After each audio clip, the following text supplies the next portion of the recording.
Jour après jour, les soldats israéliens avancent dans la bande de Gaza.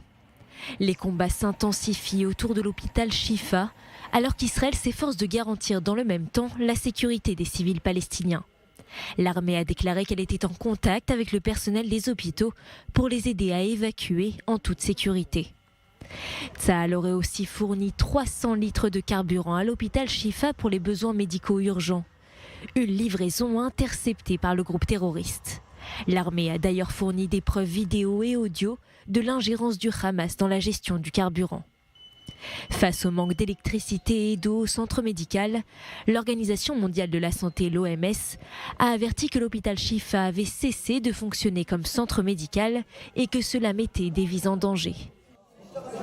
Dans le même temps, les frappes se poursuivent dans le nord de la bande de Gaza, notamment à Beth Hanoun, où l'armée israélienne a pris le contrôle d'un complexe militaire du Hamas.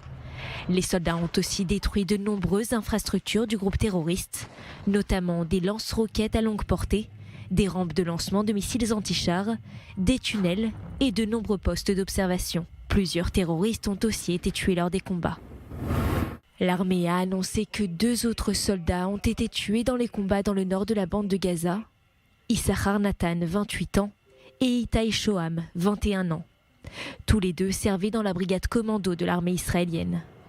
Enfin, le Shin Bet et Tsahal ont indiqué qu'une vingtaine de terroristes du Hamas avaient été arrêtés par les soldats israéliens pour être interrogés en Israël, mais peu de détails ont été révélés concernant l'opération.